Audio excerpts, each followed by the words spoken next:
So, hey everyone, and welcome to the Citywide Political Education Committee's next session in our spring semester, all about the Socialists of New York City. Today we will be talking about arts and politics, but first a quick introduction to political education and why we're here. So we engage with political education because we want to be the best organizers that we possibly can be. We firmly believe that in order to be as effective in our socialism as this moment calls for, we can't only take part in the study of theory and politics, nor can we only take part in activism and direct organizing. We learn here to apply our theory and politics back into our work, learning from history and learning from writing, but then also take the lessons from our work to redevelop our guiding theory for future work. So I'm excited to see people here ready to engage, and I'm ready and excited to see you next time on the streets. Our speaker tonight is the ever great Ben Davis, an art critic and writer who is the author of 9.5 Theses on Art and Class, which Art News named one of the best art books of the decade in 2019, and the author of Art in the Afterculture, which was named an art book of the year by the New York Times and the Times Literary Supplement. He has been the ArtNet News' national art critic since 2016. His writings have also been featured in the New York Times, New York Magazine, The Baffler, Jacobin, Slate, Salvage, eFlux Journal, Freeze, and many other venues. In 2019, Neiman Journalist Lab reported that he was one of the 5 most influential art critics in the United States, and he lives in Brooklyn. All right, take it away, Ben. Fantastic. Thank you very much. Thank you all for bearing with us. I'm very excited to be here today talking about art and politics in New York's Greenwich Village. I'm going to be honest with you.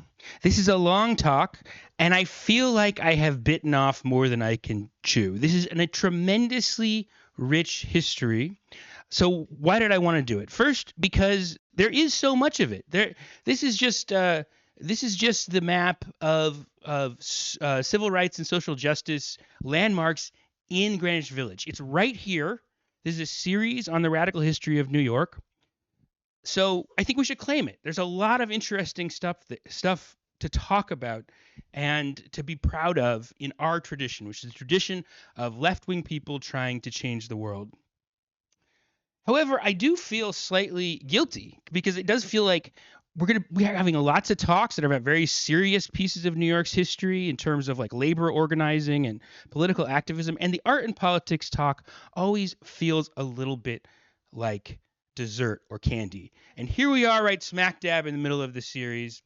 But the reason that I was so interested in this subject in particular, I became more and more interested the more I dug into the subject in the course of researching this talk, is because it does relate to a very particular, I think, problem that I'm interested in, which is about how we as socialists view the relationship between culture and politics. Because I am like a fairly traditional Marxist in the sense that I believe the workplace is a key site of struggle and the working class is like a key agent of change, that we really do need to organize at that point, and that's like our key way of getting a hold of the ruling class, of making them listen to us, which otherwise they will not do. And I'll be honest with you, I do think, and this is my expert opinion as an art critic, that in many ways and at many moments in history, culture comes to be framed as a site of struggle, as a substitute for working class politics. I do not think it is a coincidence that like there are a million movies about artists and how art or various artwork changed the world, and there are very, very few about labor struggle. I mean, I do think that there's a certain thing about the telegenic figure of the artist that becomes like a substitute political figure in some ways because it's a more attractive symbolic form of politics to the kind of people with money who patronize things. It's a very cynical way to put things. And on the other hand, I think you could take that thought too far. You know, I think that in some ways we are both too cultural and not cultural enough. that in some ways we're cut off from like workplaces where we can really make a difference, but at the same time we don't take advantage of some of this radical history. There is a way that radical culture has been people's entry point into struggle in many and various ways and on different terrains. And I think that's very important to look at the contradictions, the tensions of these things, how it has and has not furthered our struggle, helped people, and helped name and define forms of politics that are really important to us, right? So that, for me, is the interest in particular of this first text. I don't know if everyone had a chance to read it, but about the history of the concept of Bohemia. Really, since the beginning of industrial society, there has been this phenomenon of like urban enclaves that pop up where certain people, some of them working class, not all of them, some of them kind of the slumming rich, some of them middle class, go because they experience a form of alienation that is different but connected to alienation at the point of production in the workplace. Cultural alienation. They feel like society is boring, they don't have control of their life, they're ruled by traditions that are authoritarian, and people carve out these pockets where they can live in a more free kind of way and symbolize a different kind of life. Now, there's a tension here because I think this tends to lean anarchist, this politics. The politics of creating your own little pocket utopias is what we would normally call anarchist politics. And I really do believe in a working class politics. But, I think these things relate to each other in interesting ways.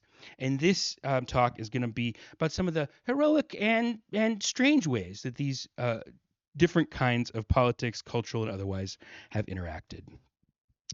This is the Washington Square Arch. People recognize that? Famous landmark of Greenwich Village. Can I get a yes? In 1917, there's this very famous incident, which every history of Greenwich Village will write about, where a group of artists, including Marcel Duchamp, who goes on to very famous French artist who lives in Greenwich Village most of his adult life, and John Sloan, who is the political cartoonist and art director for The Masses, a radical journal in the teens, and a bunch of other people scale to the top of the arch, set off cap guns, float balloons, and declare Greenwich Village a free and independent society, a community independent of New York. And I think in that image, that moment, you really do see kind of some of the tensions here. It's kind of inspiring, fun form of radicalism. It's symbolic, got a lot of headlines. This other hand, it's kind of silly, and kind of whimsical. Now, if we flash I guess I was going to say I was a little bit worried in doing this talk that we were talking too much about the 1910s. Because Steve Fraser, 2 sessions ago, a month ago, talked about some of this Greenwich Village, the Village Radicals. And then we watched Reds, which is set in the teens. And so I wanted to start there, but I'm going to go considerably further in history. And I just want to make a case, though, for starting in the 10s, particularly for us, as we like trying to figure out how we're organizing, how we're gaining attention in the media, and so on. In 1970, the kind of reactionary new journalist writer Tom Wolfe writes this article for New York Magazine that coins the term radical chic. And he's talking about artists in New York who are doing fundraisers for the Black Panther and how silly it is to see these kind of rich, goofy artists making a spectacle of themselves, raising defense funds for the unjustly persecuted Black Panther political prisoners. And it's really, they're raising funds for a good cause. It's really just his way of sticking the needle in to undermine this form of solidarity, which, silly as it was, raised money for a good cause. But in this famous essay, which still today gets cited as people mock all kinds of people who are trying to get involved in radical politics, he begins in the 1910s. He actually looks back at that time, 50 to 60 years, to the Greenwich Village of the 1910s, and specifically to Mabel Dodge's salon, which she's a very famous hostess in Greenwich Village. And she would have these political salons where she would bring together artists and radicals, and there would be wine and appetizers. Hundreds of people would show up, and what you would see is a debate about radical politics sometimes between people like Big Bill Haywood from the IWW, the Industrial Workers of the World, or John Reed, who's a radical journalist, and the subject of the movie we watched last time, Reds, or Emma Goldman, the very famous anarchist. Like actual politics people would be debating. That would make headlines. Or it would be a conversation about birth control and sexual liberation. Or it would be a conversation about Freud and the new thoughts about what identity were at that time. So this that is like she's considered one of America's first cultural celebrities. Like this is a very famous generative moment that still is kind of in the conversation today when these kind of awkward combinations of culture and politics come up. This is still from the film we watched last time, Reds, directed by Warren Beatty. I think it's how many people here saw the movie or were here last time? Not very many. I was sick. Yeah, let's see a fair number. Do people like the movie? So yeah, I tend to like it. I think it's a pretty good movie. Um, I think I appreciate what it captures about that moment and some of these relationships between culture and politics. I still think they straighten out these characters a little bit. I still think that as warm and sympathetic to their leftism and their cultural politics as it is, they still come off a little more square than I think they would have come across in real life. Now, John Reed, who was at one time a lover of Mabel Dodge, and like I said, appeared at that salon, wrote 10 Days That Shook the World about the Russian Revolution in 1917, one of the best accounts of a revolution unfolding. He is really the archetype of the radical journalist. He covered labor struggle, political struggle all over the country for this small magazine in the Greenwich Village, The Masses, and he was persecuted for that, and literally went to trial for his anti-war views. I think the movie kind of shows you that adequately. What it doesn't show you is the kind of like almost silly from our point of view milieu that he emerged from in the early teens. Here's a poem that John Reed wrote in a book called The Day in Bohemia or Life Among the Artists from 1913. Yet we are free who live in Washington Square. We dare to think as Uptown wouldn't dare, blazing our nights with arguments uproarious. What care we for a dull old world censorious, when each of us is sure he'll fashion something glorious? So it's a pretty bad poem. Actually, I think someone says that in the movie. He wasn't a very good poem. One of the people who remember it. One of the people, the film features these real life commemorations of people who knew Louise Bryant and John Reed. It is a send up. The poem is actually it's making fun of this scene. Like there's a certain awareness these people have about how the kind of like the strange position they're in of like radicals who are also in a certain sense very privileged and trying to figure out how to leverage that privilege, but also taking full advantage in a way that in a fairly Puritan country, of the kind of ecstatic cultural energies that were emerging around them. Ideas of free love. There was some of the world, country's first like experiments with drugs, definitely with alcohol, were happened in Greenwich Village. This is The Masses. I think we talked about that last time, so I'm not going to dwell on it too much, except to say that it was a small journal with an outsized impact that lingers today, and we'll come back to it in a second. Now, one of the fascinating things about this research to me is that the idea of Greenwich Village is, as a village, is not a metaphor. It actually felt like a village. This is an early map of New York, and you can kind of see up here. It literally was a farm until the early 20th century. It was actually, interestingly enough, a quarantine colony where like rich people would go to escape when there were like yellow fever outbreaks in the city. There's a sort of legend about Greenwich Village that in 1811, when the city opposed its grid plan, which it's famous for today, that there was like uproar and people like fought back and like preserved the weird gridding of the streets.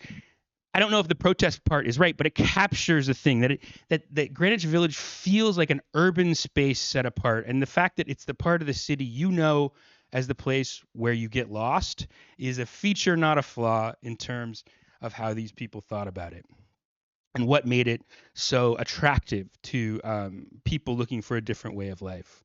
This is a Greenwich Village map from 1925. It was already a pretty storied cultural location at that time. And it wasn't until later that it actually was even very connected to the city at all.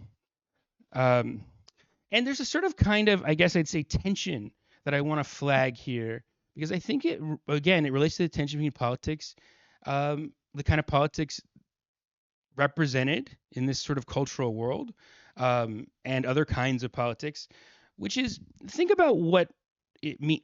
A lot of these people are essentially fleeing conservatism in small towns, in like the new environment of like this thriving city. They're coming from places that are repressive, repressive family backgrounds, repressive religious backgrounds, fleeing small town life, small town ways of thinking, for a more free and liberated perspective. But then they come to New York and they go to the village. They go back into the small town because they are also fleeing the capitalism in the sense of like the alienated urban environment. They're trying to recreate some sort of small community of co-thinkers. So there's just a tension. There's two things going on at once at the same time. And the village would preserve that set aside character up through the 1960s, I'd say. The Village Voice, it's refers to Greenwich Village. It is the archetypical alternative weekly in the United States, and here is a quote extolling it as a small town paper. South of 14th, this is the Village Voice, by the way, founded in 1955, so still that character that late. South of 14th Street, things were always informal. The Village Voice was a community newspaper then with a distinct community to cover, a certain number of square blocks in Greenwich Village, plus the entire liberal thinking world, from flower boxes on McDougal Street to pornography in Denmark. The combination of extremely local news with international news worked well for the Voice because the village intellectuals were as interested in what was happening in the world as in what was going on around the corner, and the liberals all over the world were interested in the village as if it were a second home. That quote, incidentally, is from Andy Warhol in 1961, an artist who's not known for his small town, his love of small town values is associated more with the celebration of the post-war consumer culture. But what made American art at this time period vital was the existence of this small, compact community. Now, like I said, I'm going to there is so much history to cover. I'm already 15 minutes in. There's so much history to cover that I'm going to skip a ton. I'm going to skip right to the 60s. And what does that mean I'm skipping? I mean, I'm skipping, I thought this was important just because this is the DSA group. Michael Harrington, one of the socialists who founded the DSA, got his start in Greenwich Village as a poet. Moved to New York in 1951, organized with a Catholic worker, and spent a lot of nights at the White Horse Tavern holding court while he was writing The Other America, his first book about poverty that kind of sort of broke the news of that to the affluent society that there were still problems to be dealt with. Greenwich Village was where he found his energy in that early period. Culturally, 1940s, 1950s in the world of art is the time of abstract expressionism, all village-based in one degree or another. It is really the most famous art movement in American history, probably. It's also one of the most place-based. Like if you talk to art people and you say, "Oh, the days of 10th Street," I think there's a new a thing about female abstract expressionists. It's called 10th Street Women. That's 10th Street in Greenwich Village. Very place based. These like cooperative art galleries, and very place based in the sense that they were always at the Cedar Tavern drinking. That is, the Cedar Tavern is still a symbol of that scene. And there's a lot of political stuff that I could say about the abstract expressionists and how it reflected the kind of changes in the way in community during the Cold War period. But I want to move on to the folk scene, specifically because it relates to this idea of the village and the urban nostalgia for a form of communal life, because that is what folk music represented in this time period. Woody Guthrie, who is probably the most famous American folk singer, was a communist, was steeped in the popular front politics of the 1930s, was communist adjacent. And the communists were, in that period, for a certain period, really into folk culture. They're both, futurists in the sense like we're imagining a better civilization, of taking over the means of production to create like some kind of better industrial world. But they also, in a contradictory way, looked back to the past, to the idea of folk culture and claiming folk songs.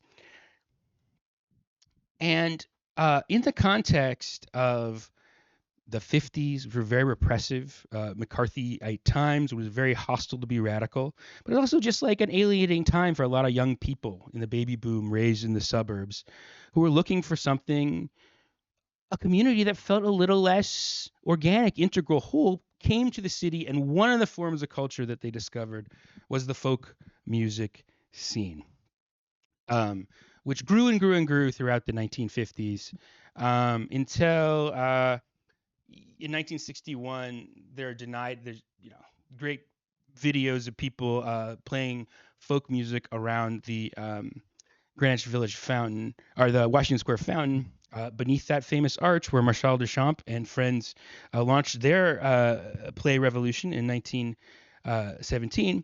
And there is, I don't think we have the audio. Yeah, we don't have audio for this. Yeah, so I'm just gonna.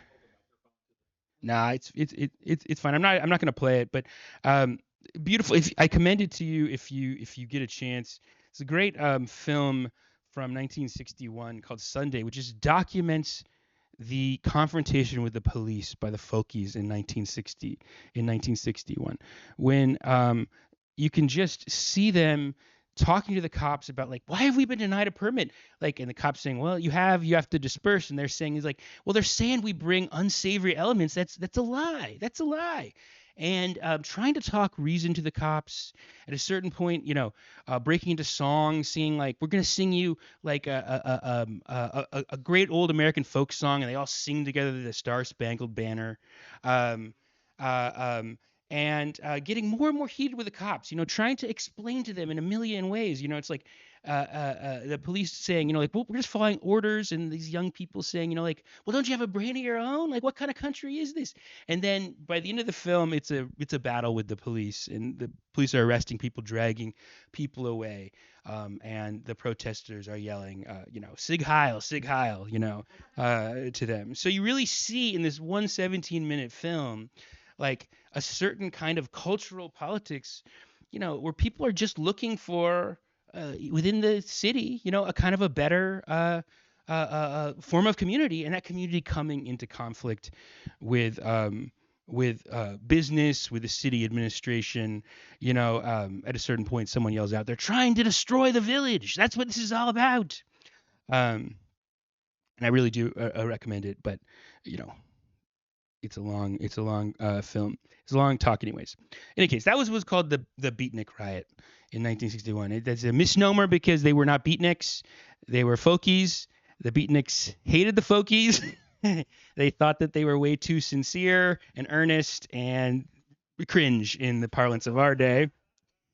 But this was a really big event, and sort of symbolized this form of politics coming to its own. Because after all, in the early 60s, there's a lot of other political stuff going on. For instance, the civil rights movement that is galvanizing people and making people really think about, like what kind of country they live in, even if they're not directly experiencing those struggles. They're thinking about they're connecting that alienation with their own cultural alienation. Of course, the most famous person of this time period is Bob Dylan, who appears in New York, kind of pretending to have been a wandering drifter, um, actually coming from New York.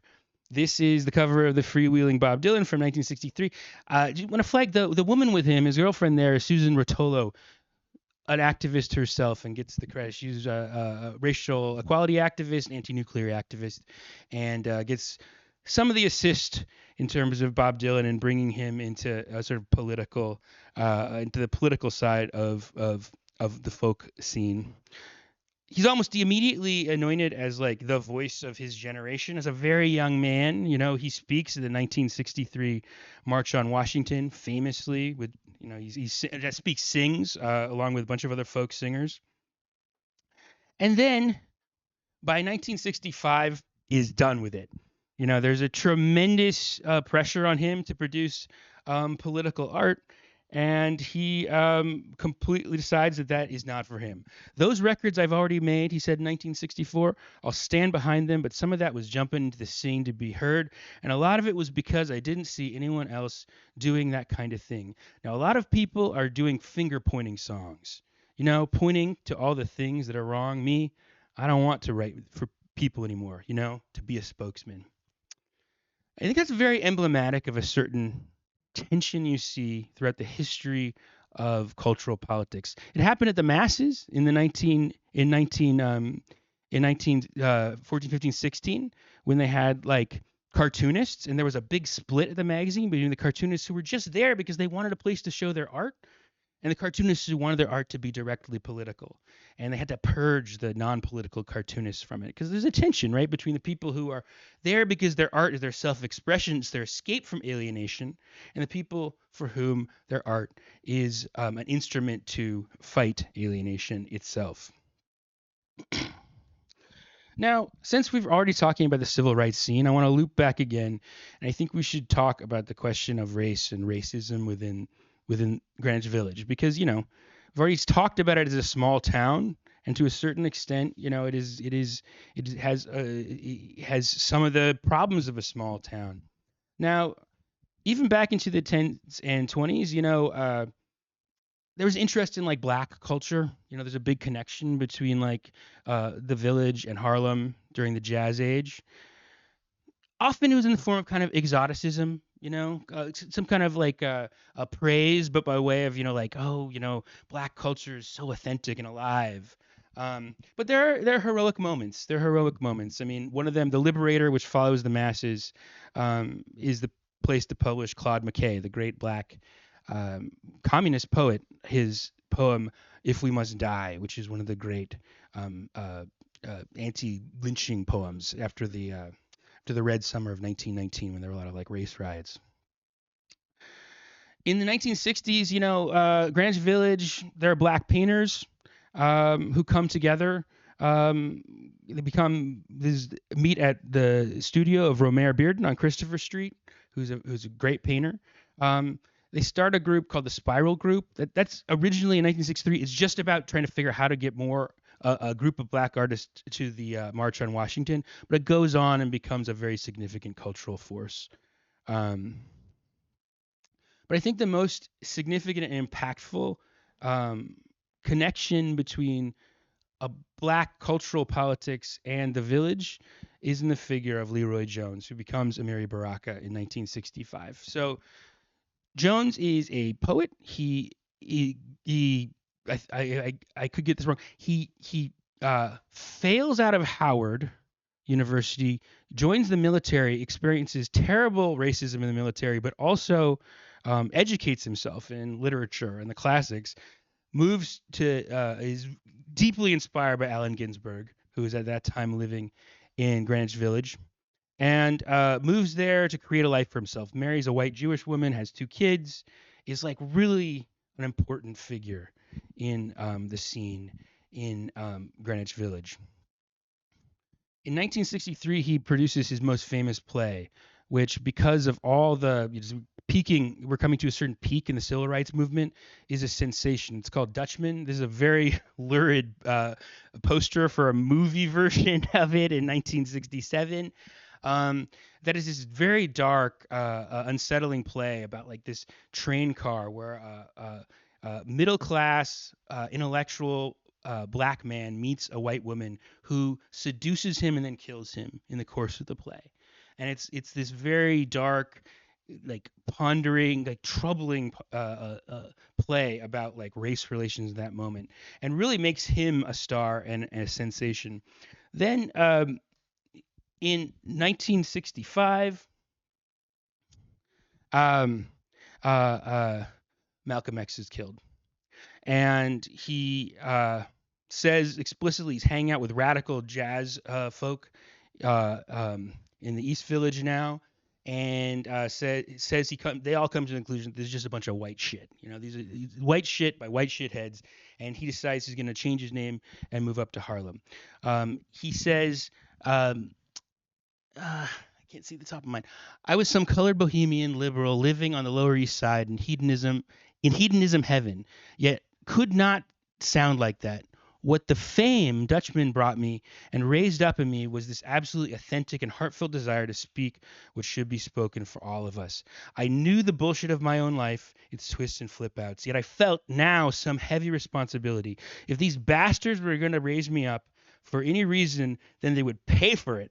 I would pay these motherfuckers back in kind, because even if I wasn't strong enough to act, I would become strong enough to speak what had to be said for all of us, for black people. Yes, particularly for black people, because they were the root and origin of my conviction for anyone, anywhere who wanted justice. So he becomes one of the major figures you associate with the black art movements in the mid 1960s. And to a certain extent, what I want to emphasize here is there is like this dialectical tension in his in this transformation, because on the one hand, he's rejecting this sense of alienation that he's, although the Village was a relatively liberal place, like it was a place where, as someone who was an interracial couple, for instance, as he was, you could feel relatively normal. Certainly not like it's not like there were no problems, but it was the place to be if you wanted that kind of acceptance. So he's definitely hitting the limit of that, rejecting it, feeling like because of the character of the mid '60s, the kind of limits of the civil rights movement, the radicalism around him, he needs something more. He needs to reject all that kind of culture around him. But at the same time, it is a cultural politics that he goes into. There is something about like the belief in culture as a form of politics, as a vehicle of political transformation that he takes with him into that milieu. The idea that like that the way forward is to build like our autonomous world of black culture. And he says that himself when he goes on, and he rejects all that. He has many transformations later, goes to Newark, identifies as a Marxist-Leninist, flirts with some weird anti-Semitic stuff, a man of tremendous contradictions, but definitely like a cultural giant in terms of forces that come out of this moment. Now, I have not mentioned what is probably the most significant aspect of the politics of Greenwich Village, which is its role as the symbolic nexus of gay liberation, right? Like, how could you can't? It is like to say that any of this, this is just artsy fartsy stuff, would be to completely leave aside the fact that Stonewall is the universal symbol for gay radicalism that comes out of the late '60s. This is, I believe, the only known photo of the actual night of the Stonewall uprising, when police raided the Stonewall Inn and people fought back. And it was followed by several nights of rioting and rebellion. And because this is a group of Marxists and radicals, you will all know that this didn't come out of nowhere. It wasn't.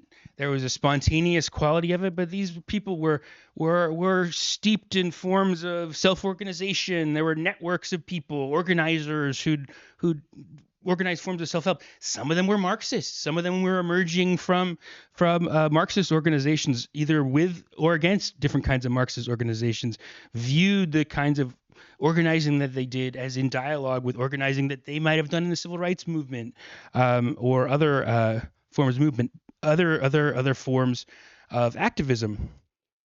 However, it is also the case, and this is because the nature of this talk is what I'm going to focus on, that this also grows out of, and this is the long history of Greenwich Village as a gay nexus, as a nexus for LGBT life. It is not the only gay neighborhood, but it is probably the first visible gay neighborhood. Like, it was projecting the image of a gay life to people outside of it, and that goes back all the way to the tens, and the teens, as where we started. The masses, because it was a no-profit endeavor, collective endeavor, had to raise funds. One of the ways they did that is throwing these costume balls, and it was a buck to come if you had a costume, $2 if you had no costume, and they were spectacles. Everyone dressed up. They were these huge, silly, ridiculous, amazing things, and transfixed the city and to a certain extent the country, because they really captured the hedonism of that people associated with, in a threatening way, with Greenwich Village as a place where kind of like traditional ideas of family and gender roles were laid aside. I love this quote from a government agent in 1917 visiting one of these balls. Most of those present at these dances being liberals and radicals, one is not surprised when he finds a young lady who will talk freely with him on birth control or sex psychology, he says in an official report. But there was a good visible queer presence at these things. I mean, even some things that sound startlingly like modern drag performances, which weren't undercover, were actually an attraction of them for people. And this is really one of the nobler, in terms of that idea of leaving the small town behind to build a new kind of culture. This is really one of the more noble and heartwarming moments of that, right? There's this quote. This is a painting by Charles Demuth, who's a gay painter, a villager. Turkish Bath of 1916. It's pretty explicitly in its themes, and to a certain extent. And then from one of many magazine reports, sort of like peeking in on the gay world of Greenwich Village, an anonymous villager is quoted, 1931. I have for the longest time tried so hard to make people understand me, and it has been so very hard.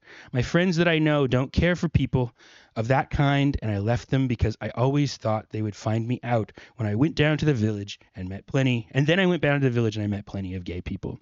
And that is a story that is repeated again and again by people looking for that, looking for a community that otherwise they might not have even known existed.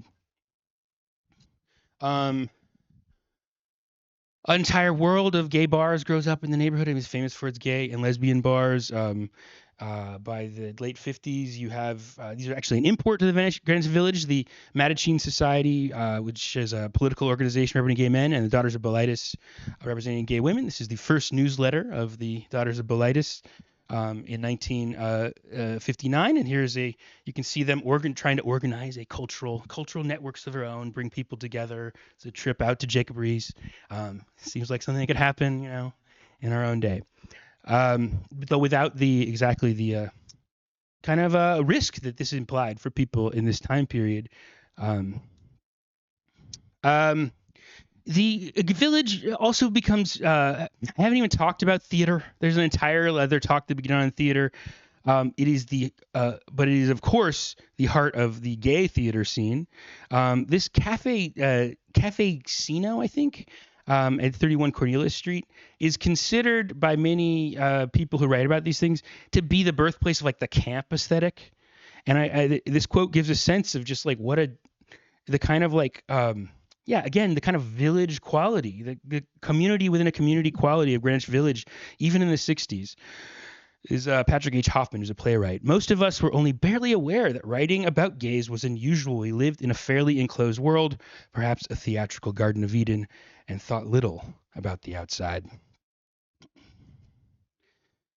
There's also underground film scene in this time period. Famously, the kind of gay filmmaker Jack Smith makes this legendary film Flaming Creatures in 1963. It's shown at the Bowery Poetry Cafe on St. Mark's, and the cops shut it down and arrest the organizer, Jonas Mekas, for obscenity. It becomes a huge cause celeb in the 1960s. And this is like basically a series of like surrealist drag vignettes. It's a really beautiful and interesting film.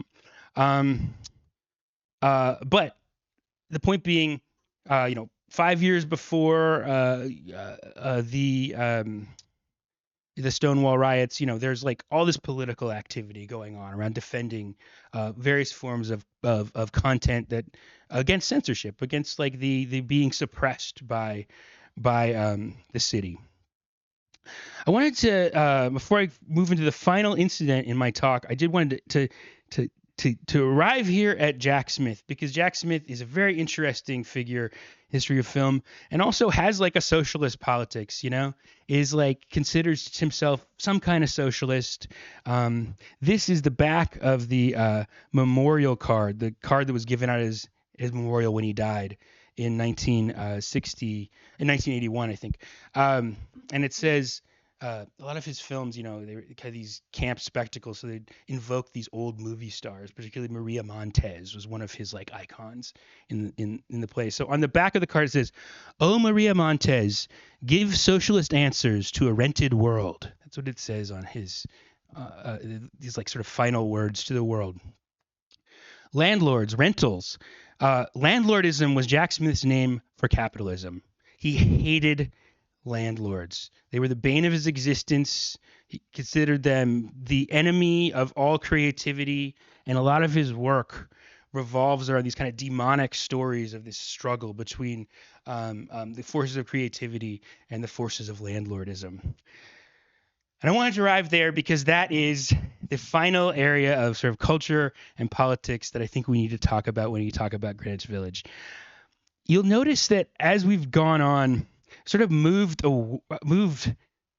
east, essentially. Already by the time the Beats were arriving in Greenwich Village in the 40s and 50s, it was too expensive to live there for a lot of them. The kind of village quality where you live, where you work, was slowly being eaten up by rising rents, attracted by some of the cultural notoriety of these various forms of art, theater, dance, film, underground film, all the coffee shops, the cabarets, the jazz clubs were very attractive amenities, as it turned out. It started to drive up rents. 1964 is when the East Village appears. Suddenly, they shave off this new part of the village. It's kind of like how I now live in a neighborhood called East Williamsburg, because Williamsburg, the realtors are slowly creeping the Williamsburg brand. And a lot of the creative activity moves in that direction.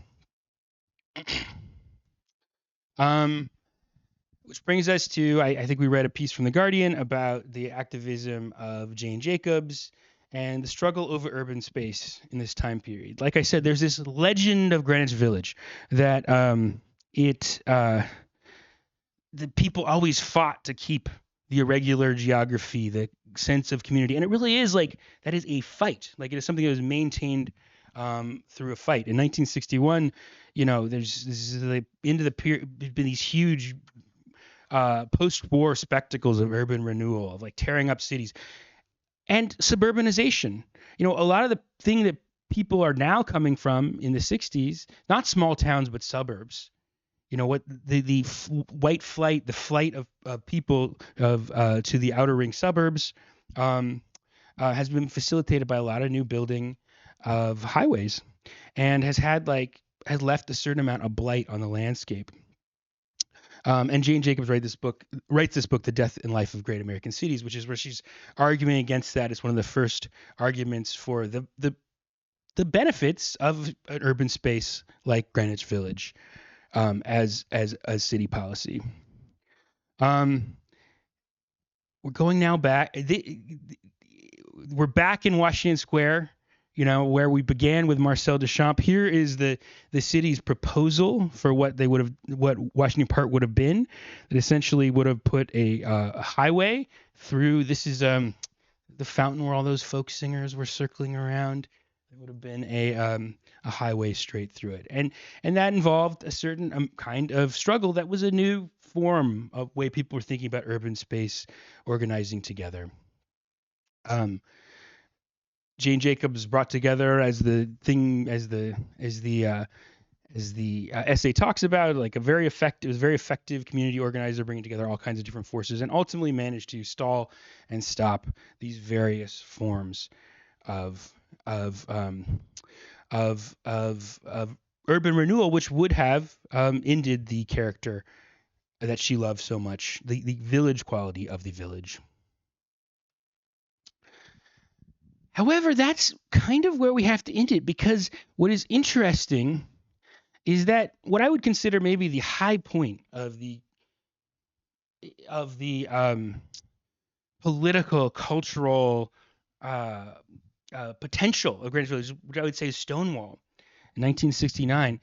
Just 2 months before that, in April, Jane Jacobs finally succeeds in getting the Greenwich Village to become a historical association, essentially like freezing it in amber, in order to prevent the kind of destruction of it that she had been, fighting so tenaciously against. That does actually sort of symbolize an end of a moment when it's like it is gonna be essentially a fossil that will be slowly. Cultural vitality of it will be for rich people, essentially, and the kind of mixed quality that it had in a previous time period slowly goes away. In the 1960s, artists moved into Soho, and through the 80s, to a certain extent, that's where it's at. And then this kind of community migrates all over the city. And now I'm not exactly sure where it's at. It is a question to me that I'd like to open the discussion with, is this sort of like a kind of community resonant now or tenable? As early as the 1920s, people would write books saying Greenwich Village is over. It just ain't what it used to be. The 10s, that was where it was like, that was the real Greenwich Village. Now it's a bunch of tourists. And this is true to a certain extent. There's constant generational turnover, constant change, and constant renewal in terms of where culture is. But on the other hand, it's a cheap trick. It's a cheap historical trick to say 'twas ever thus. People always thought the world was going to end, so it'll never end. And there is a certain life cycle that seems to have happened that should remind us that, you can't take things for great community for granted. It doesn't perpetually renew. There are material forces that have to be fought for, communities that are valuable because they have to be maintained. What it takes to do that is kind of what the project that we're all part of building. And that's where I'd like to leave it, and that's how I'd like to open the conversation. Thank you very much.